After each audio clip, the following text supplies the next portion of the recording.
January 12th, 2024 marks 10 years to the day from the very first time I uploaded a video to YouTube.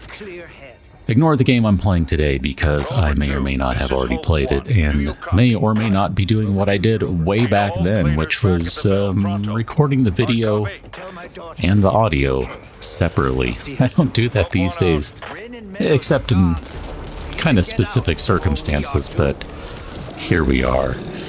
Man, way back in the day, I started with Payday 2. I don't know if you go all the way back to the early stuff, like the original content on the channel, but at the time I was kind of doing something that was not terribly common. You didn't see a lot of solo runs through Payday 2 at the time. I mean, that's primarily considered to be a co-op game, really. I mean, ideally, if you have a good team, it's actually co-op. Otherwise, it's just mercenary, everyone for themselves. But I would play a bunch of those different levels. Man, it took some time because I was doing everything solo, and it was just run after run after run sometimes, trying to, you know, not screw up the one thing that you screwed up at the very end. Ooh, gosh, I can think of some fun times playing Framing Frame. But it was a lot of fun playing that game way back then. And the kind of weird thing was, the second game that I played on the channel is I don't know if it's fair to say an unknown, but I don't think it's a super popular game. Long Live the Queen. I think technically it would probably be considered a visual novel type game, but not exactly roguelike visual novel, maybe? I don't know. It's an interesting game just the same, and it was, at the very least, it was kind of interesting for me to play, just to do something different, since I spent so much time playing Payday 2. And then I just kind of bounced around and threw in a bunch of random crap. I did a little bit of Diablo 3. I found a Dark Age of Camelot server that was up and running. I mean, I hadn't played that game at the time for, I don't even know, a decade plus, because the game had been shut down. Well, not shut down. I mean, technically it's still running today, but insofar as I was concerned, it was shut down in my mind because I just didn't want to spend 10 or 12 bucks a month on it anymore. But anyway, it was good stuff back then.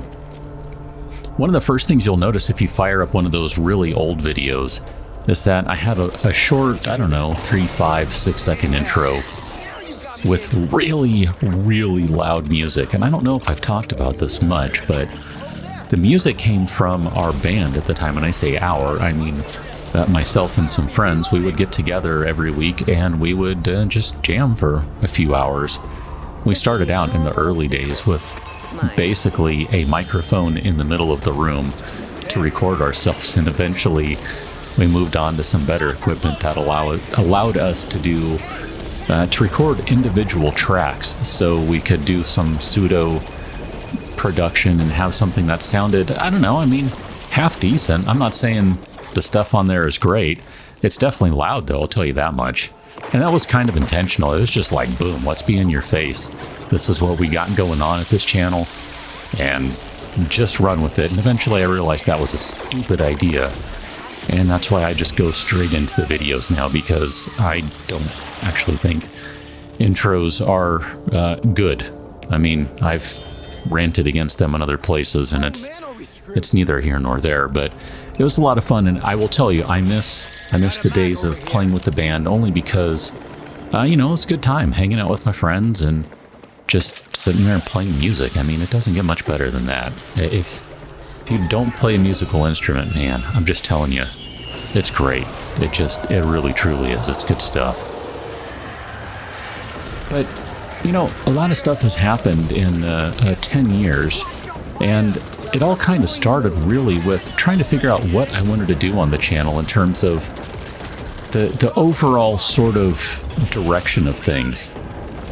And I can distinctly remember having a conversation with a coworker, and she had at the time a pretty young child, and her child liked to watch some different videos on YouTube. I mean, everyone was watching Minecraft back then, even more so than now, I think, just because there's so much more stuff these days. But it was one of those things that kind of stuck with me, that she had kind of found a channel that she was okay with being viewed by a young one, and it kind of stuck with me like, yeah, you know, I want to do something that I'm not going to feel like weird or embarrassed about, talking about all sorts of crazy, stupid things, knowing full well that, you know, it's going to be potentially a pretty broad audience in terms of who might want to watch whatever it is I'm playing, especially because I just kind of play whatever I feel like playing.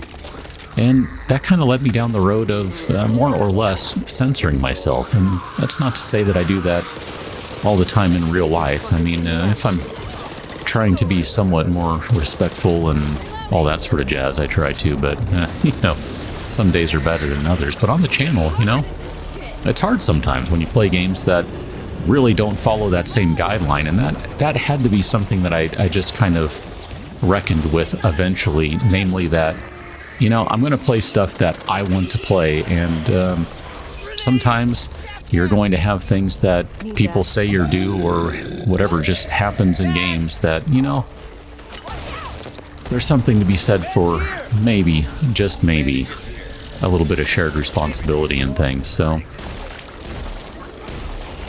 kind of from there, I moved on and just started doing different videos and trying out different games and seeing what would work. And, you know, I kind of have, I guess I'd say a few, I don't know if it'd be takeaways or just kind of a few things that have stuck with me in the time that I've been doing this stuff. And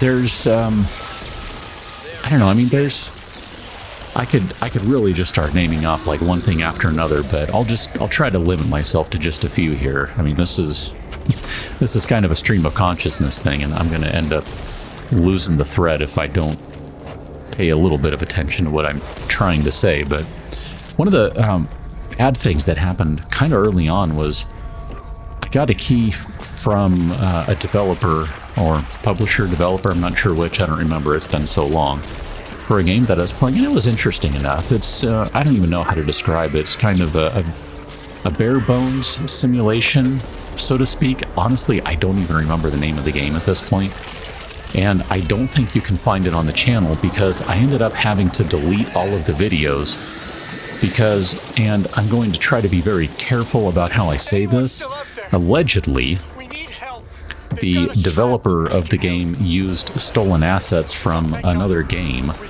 and the developer slash publisher of the other game took great offense to that and issued DMCA takedowns on every single video on YouTube of that game. Yeah, that sucked, getting caught in the crosshairs of something that I had no idea and nothing to do with, and you know, it is what it is.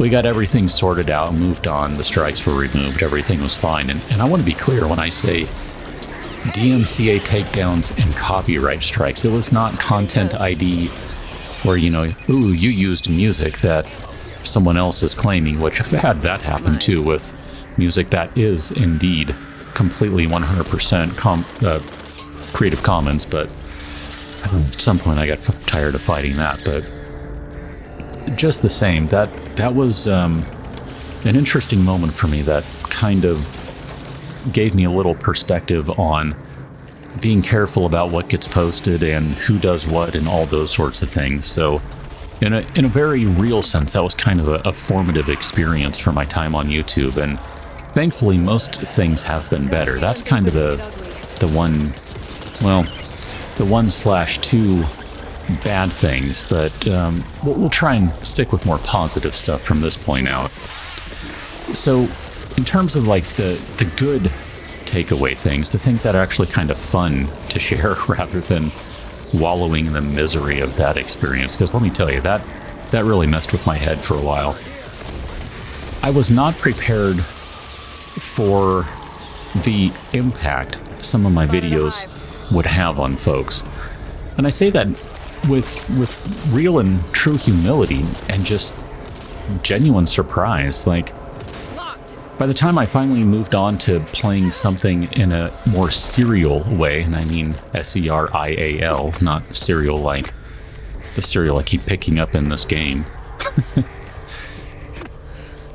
basically, I was playing 7 Days to Die, which I still continue to play, and which I still continue to give grief to the devs on that game because they don't know what they're doing in terms of an actual unified vision, which, if you think I'm wrong on that, well, you're wrong.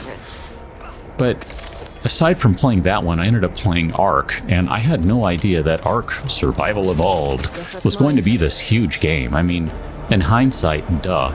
What's not to like about a survival game with dinosaurs? I mean, seriously, just stop and think about that for a second. Of course it's going to be a huge game. But I was fortunate enough to get a key early on and was playing basically from the jump. I mean, technically from before the jump, if we're going to be downright like super duper technical again.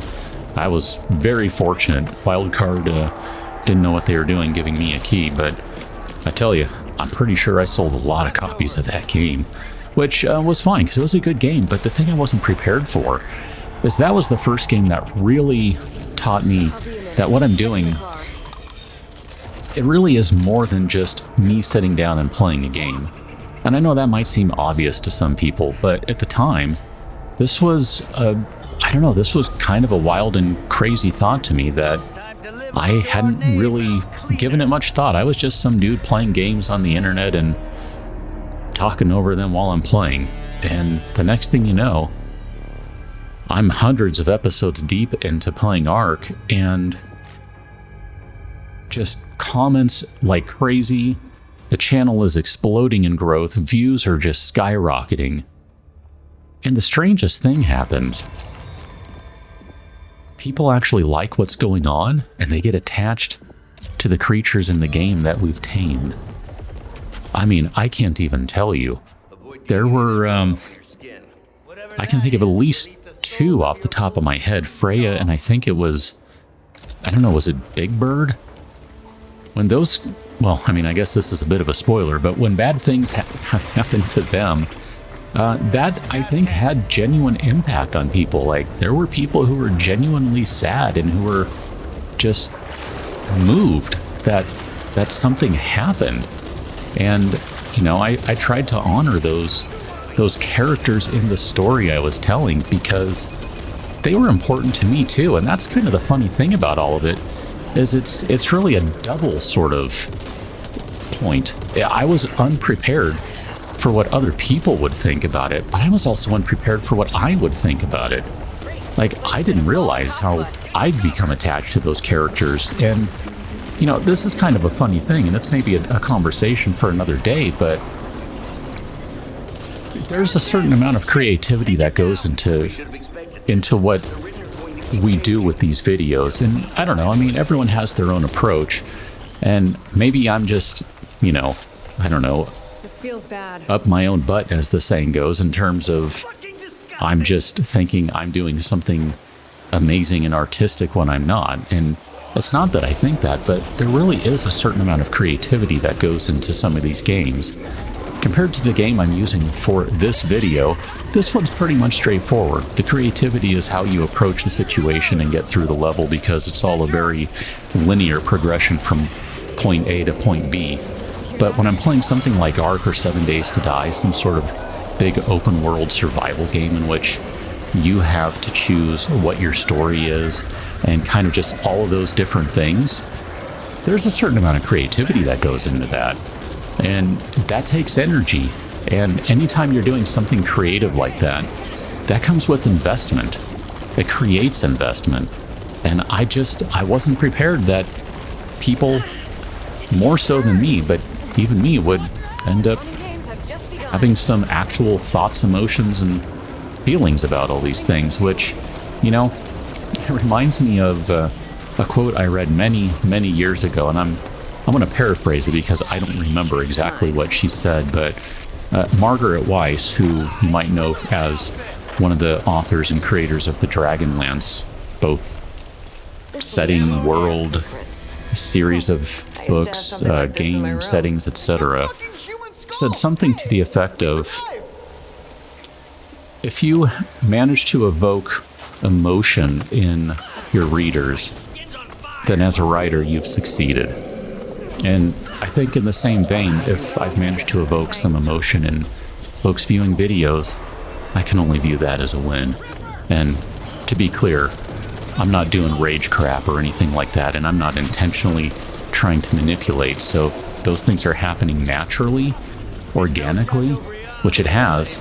Yeah, I'm calling that a win. And I kind of mentioned that with the art videos, there was just a ton of growth through those videos because right place, right time.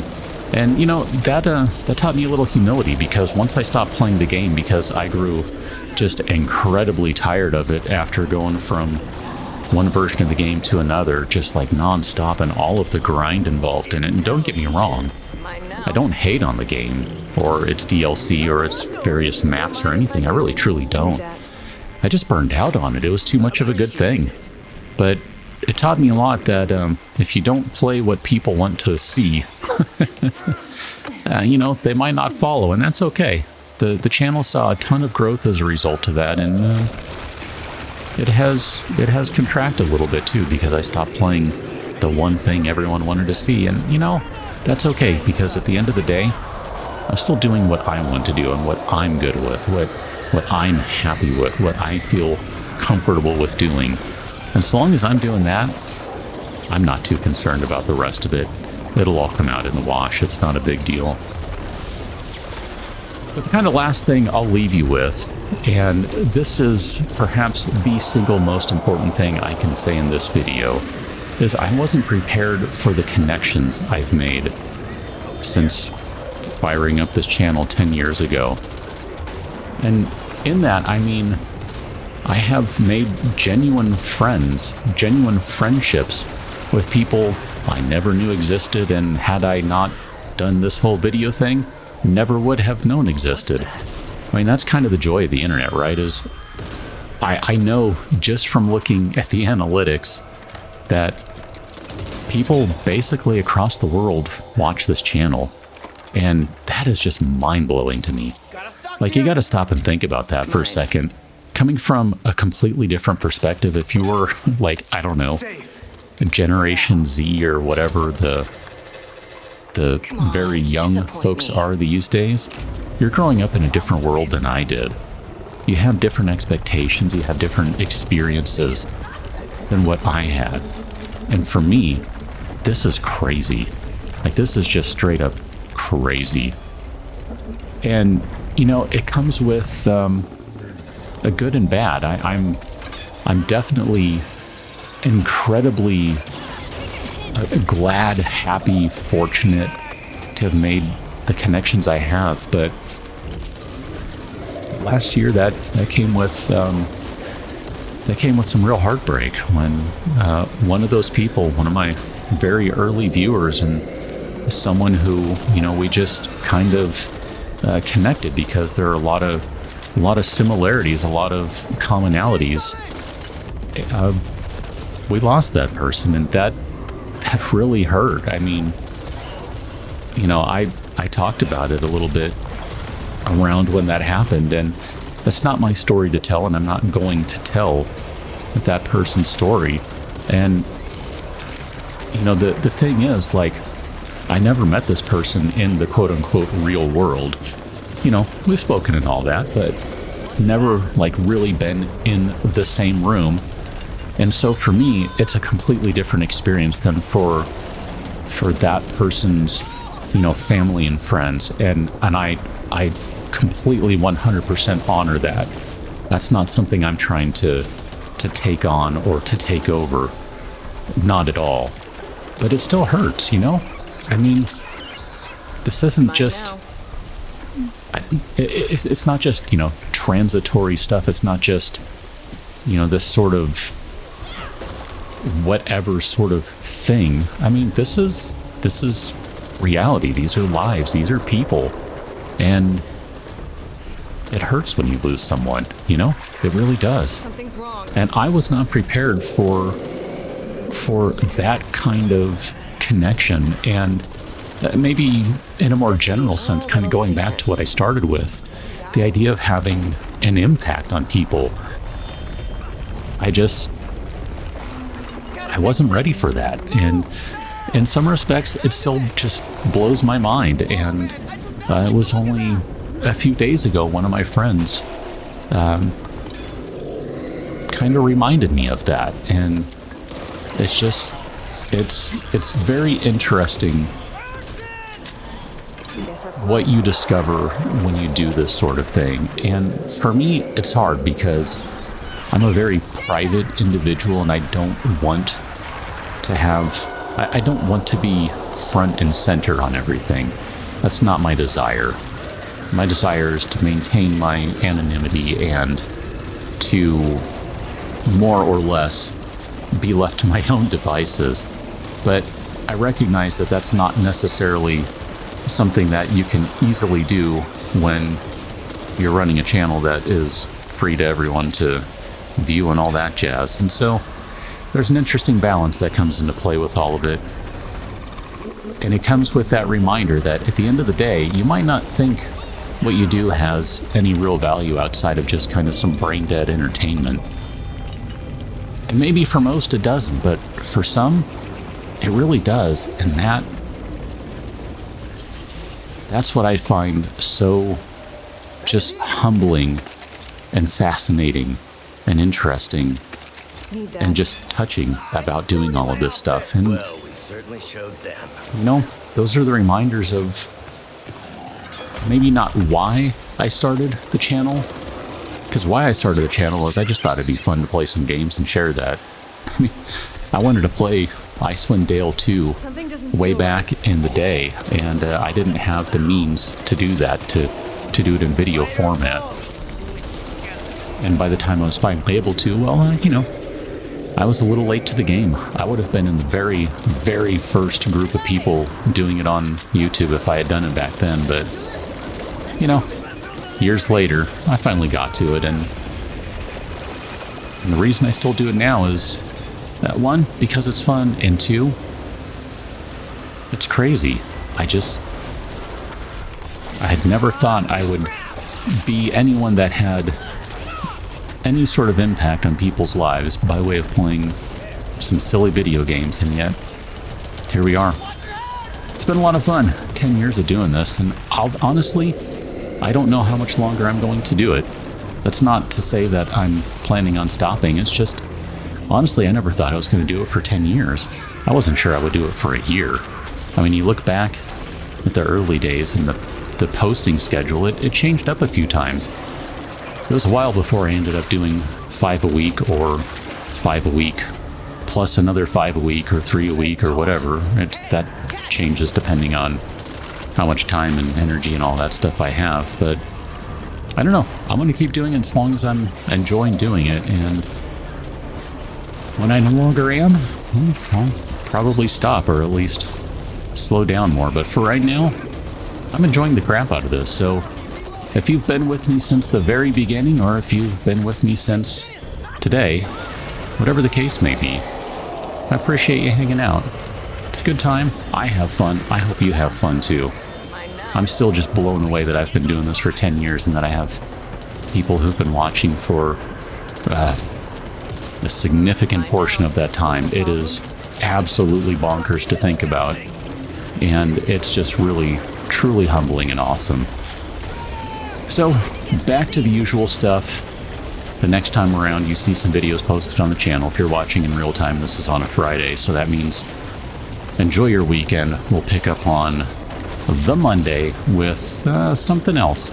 I'm not entirely sure just what yet, other than as of real time, currently playing Dismantle, and I probably have one, maybe two more Bullet Heavens I want to play because, quite frankly, those are a lot of fun. They're kind of, I don't know, not a brain dead game, but a very chill sort of game for me to just kick back, relax, and unwind after a long, torturous, stressful day at work. So, until we get back together the next time, thanks for watching. Man, 10 years. Thank you for that. Thank you. See you later.